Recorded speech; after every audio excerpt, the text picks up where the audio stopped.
Toni entered Rick's office in her usual manner, without bothering to knock or wait for an invitation. Rick, engrossed in a phone call, raised a finger to signal her not to interrupt. Ignoring his gesture, Toni strolled over to his desk and settled herself onto his lap, giving him a hug and planting a kiss on his cheek.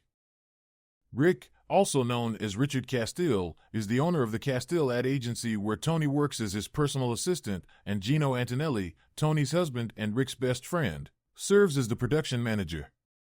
Despite their close bond, Rick clarifies that he is not the father of Toni's unborn child, rather, it's Gino who holds that honor. Rick attributes this to their familial relationship. Toni is Rick's adoptive sister, having been taken in by the Castile family when they were children. Returning to the scene in Rick's office, he eventually ended his call to greet Toni warmly. She shared with him her experiences of pregnancy, expressing both excitement and nervousness about the impending birth of her child, who she fondly referred to as Little Ricky. I placed my hand on Toni's swollen belly and felt the lively movement she had described. It was an exhilarating moment, sensing the baby's presence. They were clearly expecting a boy, confirmed by the ultrasound I had seen myself.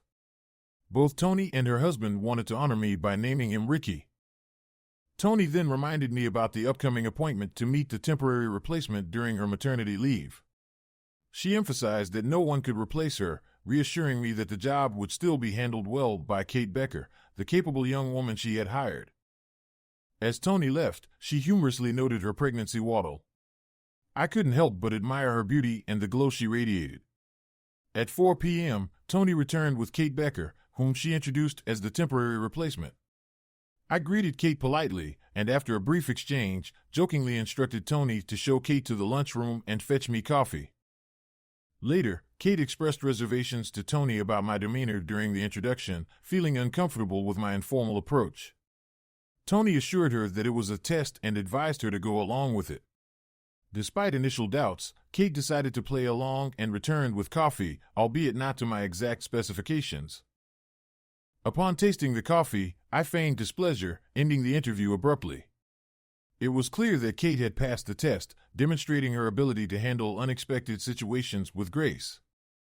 Both Toni and Kate were taken aback by Rick's abrupt dismissal, their initial shock evident on their faces as they prepared to respond. Rick, however, cut them off with a brisk "goodbye, ladies," prompting them to exit his office. As they reached the door, Rick called out after them, clarifying that he preferred to be addressed as Rick, not Mr. Castile, and reaffirming his preference for black coffee. "See you tomorrow morning," he added casually. Outside his office, Toni and Kate couldn't help but chuckle in unison, with Toni remarking, "What a character. You'll never quite get used to him, but he grows on you." The following morning, Kate greeted Rick and offered to get him coffee.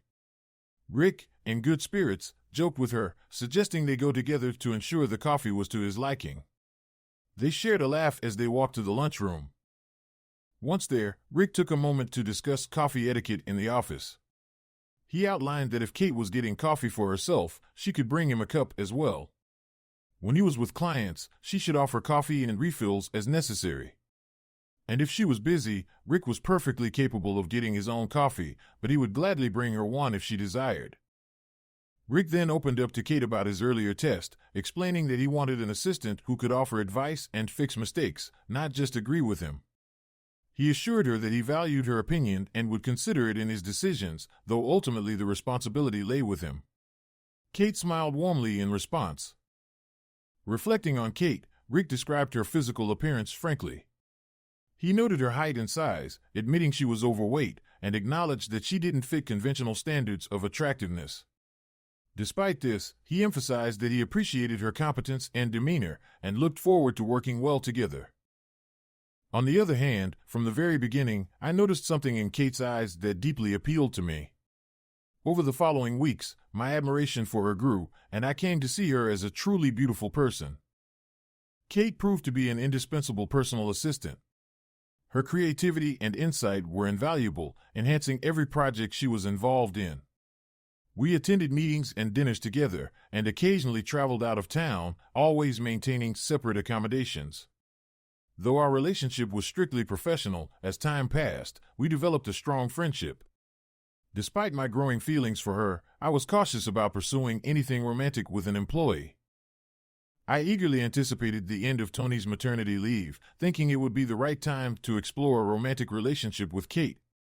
However, Tony requested an extension, meaning Kate would stay on for another 12 weeks. While conflicted about workplace dynamics, I was pleased to have Kate around longer. Ultimately, I decided to challenge my personal reservations and pursue Kate romantically, rationalizing that she was technically a temporary employee. I asked her out to dinner without any client involvement, and she agreed. In the following weeks, Kate began to take more care of her appearance. One day, she approached me and asked for a personal conversation. I agreed, and she opened up to me. "Rick, I know you love me, and I love you too. But sometimes, I feel self-conscious about my appearance. I see how some clients look at me and wonder why you're with me." I smiled reassuringly. "Kate, I love you just the way you are. If you want to make changes, like starting a fitness routine or updating your style, I'm here to support you. I want you to feel confident and happy." "And get a boob job," I added jokingly, earning a playful hit from her. "Seriously, Kate, if it's something you really want, I'll support you financially. But remember, I love you for who you are." Kate took my advice to heart. In just a couple of months, she transformed her physique through dedicated workouts and made subtle enhancements to her appearance. Others began to see her as a beautiful woman, but to me, she remained the same person I had fallen in love with, beautiful inside and out. In early August, during a company picnic at a local park, I chose a picturesque moment to propose to Kate. With tears of joy streaming down her face, she accepted, affirming that she would be my wife. Kate took charge of planning our wedding, though I had some input. As with many grooms, the 3S principle applied: shut up, shell out, and show up. Most decisions were made without me, largely guided by Tony, who understood my preferences well. Everything seemed to be progressing smoothly until Kenny Pierce, a marketing representative from Caron Enterprises, visited Chicago for a new advertising campaign. I harbored reservations about Kenny due to his previous interest in Tony, which was promptly shut down by Gino. To my surprise and dismay, Kate knew Kenny from high school and university, revealing she had a long-standing crush on him. Despite Kenny's past indifference toward her, he now showed a keen interest, and Kate responded positively to his attention. This sparked tension between us, and during dinner one evening, I confronted Kate about her interaction with Kenny. She reacted defensively, telling me to accept the situation because Kenny would soon be leaving town. Despite my displeasure, I decided to let things unfold, rationalizing that Kenny's departure would resolve the issue. However, the following morning, Kate came to my office and dropped a bombshell. Kenny had invited her to accompany him to Las Vegas for the weekend. Stunned, I struggled to comprehend. Kate pleaded with me, asking if I loved her enough to let her explore this curiosity about Kenny. She assured me it would be just one weekend, after which she would be fully committed to our relationship. My initial reaction was direct and pained. "Kate, let me make sure I understand. You want to spend a weekend with Kenny, a guy who ignored you when you were younger, solely because of your appearance. Now that you're beautiful, he's suddenly interested. And you're asking me to approve of this? You're willing to risk our relationship, built on genuine love for who you are, not how you look. Do I have that right?" "Rick, it's not about that," Kate responded earnestly. "I feel like I need to do this so I won't have regrets later in life. Can't you understand? Don't you love me enough to let me do this?" "Kate, please, I'm begging you not to go with him," I pleaded. "Please don't do this to us. I love you enough to let you make your own choices, but do you love me enough to reconsider?" "Okay, you said you love me enough to let me go, so I'm going," she stated firmly. "When I return, I'll make you the happiest man alive." "That's it?" I asked incredulously. "I can't convince you otherwise?" "No, I'm going," Kate affirmed. "Well, if you're going, at least have the decency to return my ring," I demanded. "I don't want my fiancée wearing my ring while she's with some jerk." Kate's expression showed shock and hurt. She pleaded desperately, "Oh no, Rick, please don't make me give you back my ring. Please. If you're going with him, give me the ring," I insisted. Her eyes flashed with a mix of emotions, but she regained control. She removed the ring and placed it on my desk without a word, then stood up. "Fine, Rick, if that's how you're going to be, I'm leaving now," Kate said quietly. As she walked out of my office, I whispered, "Goodbye, Kate. I hope it's worth it." She paused, hearing my words, and asked, "What did you say?" With a heavy heart, I repeated, "I said goodbye, Kate. I hope it's worth it." A strange look crossed her face before she turned and left the building shortly after. I sat at my desk, overwhelmed by a tumult of emotions: rage, anger, hurt, disappointment, sadness, despair, love, and a simmering desire for revenge. After an hour of grappling with my feelings, I made 2 phone calls. The first was to Tony. "Hey, Tony, how's little Ricky? Is he awake?" I asked. "He's doing great, Rick, and yes, he's awake," Tony replied. "I'll put him down for a nap after lunch." "Why do you ask?" "Tony, could you come to the office?" "Bring Ricky with you," I requested quietly. "There's something I need to discuss with you. It's important." She asked if I was okay, and I admitted that I wasn't, but assured her we would discuss it once she arrived. My second call was to Luca Di Stefano, a friend with influential connections. Our families had a long-standing relationship, particularly through my uncle Bernardo, who had significant influence. After apologizing for not keeping in touch, Luca prompted me to get to the point of my call. "Luca, I need a favor. My ex-fiancée, Kate Becker, is flying out of O'Hare to Las Vegas at 2 p.m. with a guy named Kenny Pierce. I need you to track their flight, find out their hotel, delay their check-in, and set up surveillance. I want detailed photos, audio, and video of everything they do and say until tomorrow noon. Then, email me everything. I want you to make it look like they're under constant surveillance, like you're working for Kenny's wife, Marilyn. I don't want anyone hurt, but I want them to feel uneasy. Thanks, Luca. Let Uncle Bernardo know you're helping me out. When he's happy, everyone's happy. Let me know the cost, no matter how much. I'll thank you properly afterward. Goodbye, my friend. I'll expect the information tomorrow." When Tony arrived at my office, I closed the door and embraced her, taking little Ricky from her arms. Holding him close, I kissed his forehead, feeling his warmth and softness. The thought of having a child hit me deeply, knowing it wouldn't happen as soon as I had hoped. Tony noticed a tear on my cheek and asked gently, "Ricky, what's wrong? Please tell me." I recounted the conversation with Kate and shared my plans with her. Tony was upset and hugged me again, saying, "Oh, Ricky, I'm so sorry. What can I do for you? Could you work a few extra hours each day for the next week? Help with some administrative tasks? We'll figure out the rest as we go," I requested. For the remainder of the afternoon, I organized my plans for the upcoming week, made necessary phone calls to set things in motion, and wrapped up my day at the office around normal quitting time. I took some work home with me, anticipating needing to complete it over the weekend. On Saturday afternoon, Luca called to inform me that he had gathered all the information I requested and would email it to me shortly. I thanked him and promised to touch base soon. I spent a few hours that evening reviewing the photos and video Luca had sent.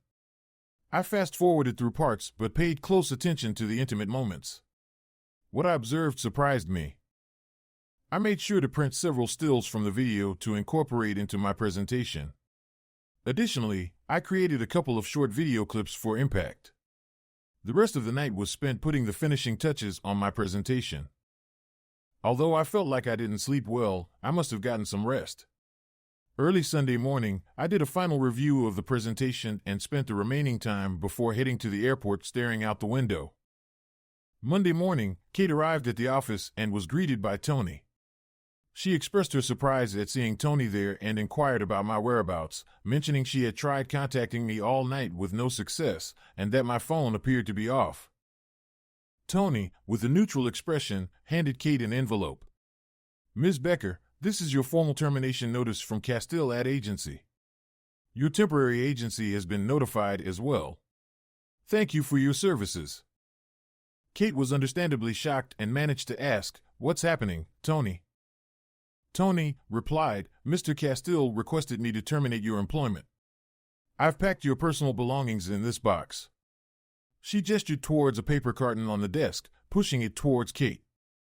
Kate was taken aback once again. "I need to speak with Rick and sort this out.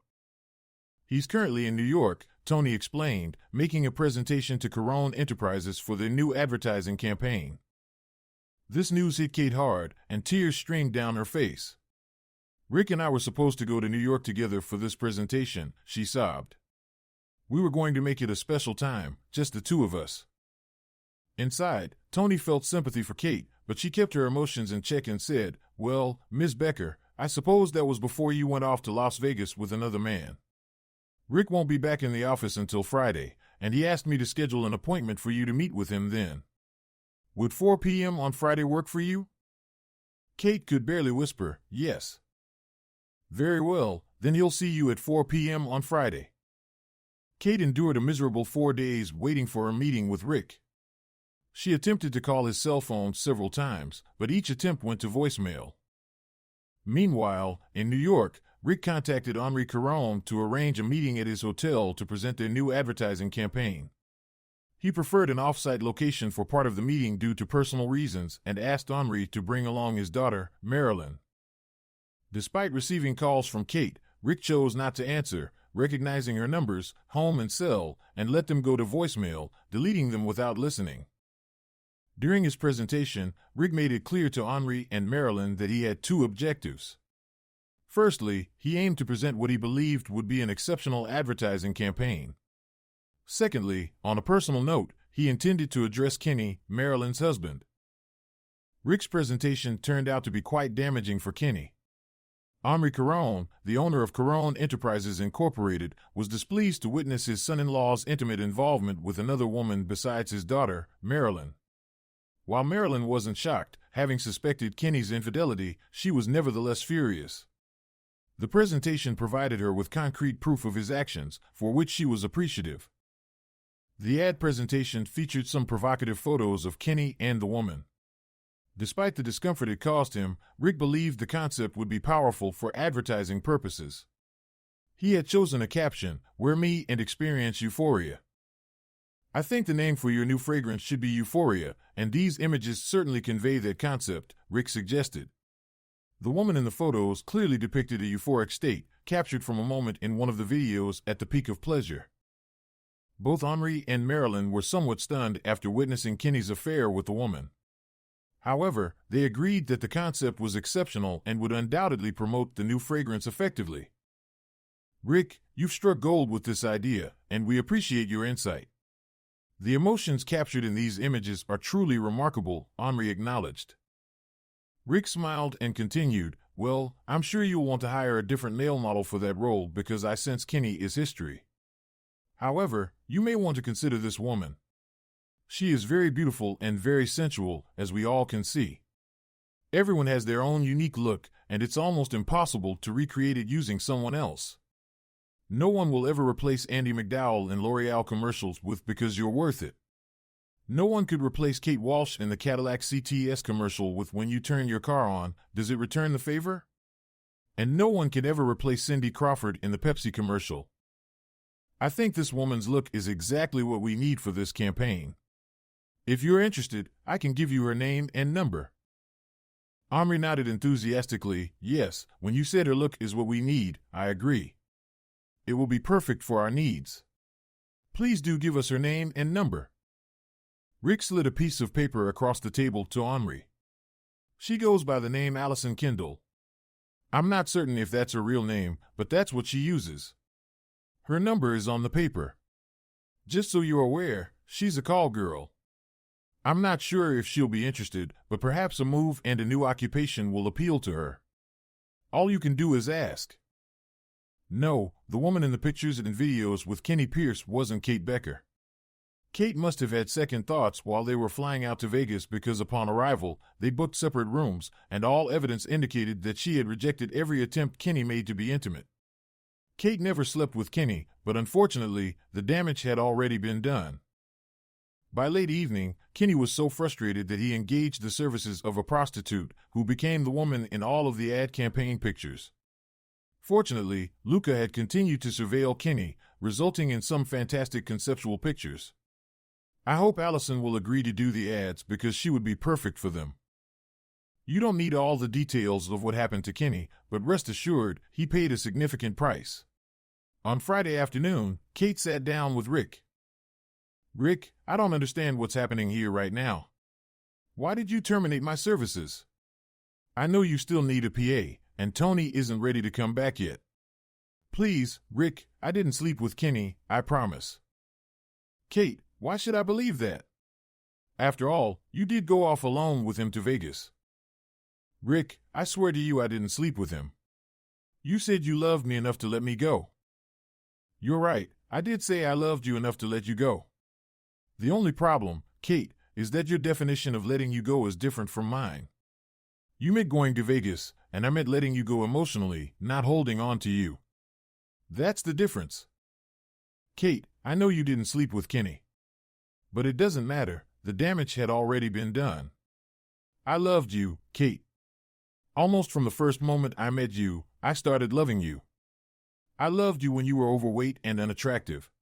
Your appearance never mattered to me. But my love wasn't enough for you. You needed the approval of everyone else, so you lost weight, had some cosmetic work done, and transformed into someone beautiful. I loved you then too, just as I did before. It was never about your looks for me, it was about who you are. But seeking approval wasn't enough for you. Then Kenny appeared and showered attention on you. You embraced it. Kenny, a man you'd known for over 8 years, who never noticed you when you were your former self, suddenly desired you now that you were physically different. He didn't love you, Kate, he loved your appearance. I loved you, but my love wasn't enough. You asked if I loved you enough to let you go, and I said yes. But I also asked if you loved me enough not to go, and your actions answered that question with a no. You were determined to go, no matter what. I even asked for my ring back, hoping to shake some sense into you, and you took it off and laid it on my desk. That was the moment the damage was done. That was when I realized I could never trust you with my heart, that I would never be enough for you. Something else would always come along that mattered more to you. I refuse to live like that, Kate. That's why our relationship is over. Throughout this conversation, Kate sat in shock, tears streaming down her face. She realized her mistake, but it was too late. She begged Rick, I'm so sorry. I know I made a terrible mistake, but I truly love you with all my heart. Can't you forgive me and give us another chance? Kate, there's no need for me to forgive you. You were always free to do as you wished. I don't have the right or the power to dictate your actions. You had a choice, and you made it. It wasn't me you chose. Your actions made it clear that I wasn't as important to you as you were to me. When you placed the ring on my desk and walked out that door, I said, goodbye. I hope it's worth it. That was the moment I let you go. It's over, Kate. I wish you nothing but the best in your future, but it's over.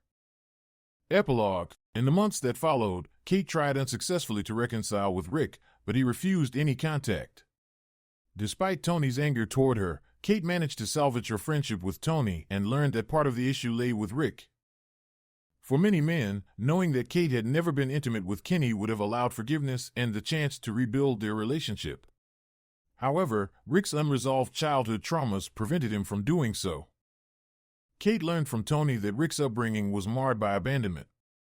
His mother left abruptly for another man, devoid of emotion, despite Rick's tears and pleas. His father, devastated by his wife's betrayal, turned to alcohol and eventually died in a fatal car accident, effectively abandoning Rick. These traumatic experiences led Rick into foster care and eventually adoption by Tony's family. It took him years to trust that his adoptive family wouldn't leave him, but he never sought professional help to address his deep-seated issues stemming from abandonment. Upon learning about Rick's past, Kate cried not only for herself but also for Rick, realizing she had similarly abandoned him. Despite her attempts to reach out to Rick, he remained steadfast in avoiding her. He never answered her calls or returned her messages, even hanging up when he recognized her voice from a payphone call. Though she occasionally saw him in passing, each encounter only deepened her sense of loss and regret. One poignant moment occurred when Kate called Rick's number and his fiancée answered. Devastated, Kate asked her to relay an apology and assure Rick she would not bother him again. This call marked the end of her hope for reconciliation. In her despair, Kate regressed, neglecting herself and reverting to her former unattractive self. Seeing Rick with his new wife and child further crushed her spirit, causing her to withdraw from life, living in robotic routine of work, eating, and sleeping. While Kate didn't commit a grievous offense or cheat on Rick in the traditional sense, she still had to bear the consequences of her actions. Should Rick have forgiven her and continued their relationship? Perhaps, but Rick's tumultuous past made it impossible for him to overlook her betrayal. The pain of abandonment was too deep-rooted for him to reconcile with Kate, despite her remorse. Thus, Kate paid a heavy price for her mistake, illustrating how our life experiences shape our capacity for forgiveness and emotional resilience. Thanks for watching. Subscribe to the channel not to miss new videos.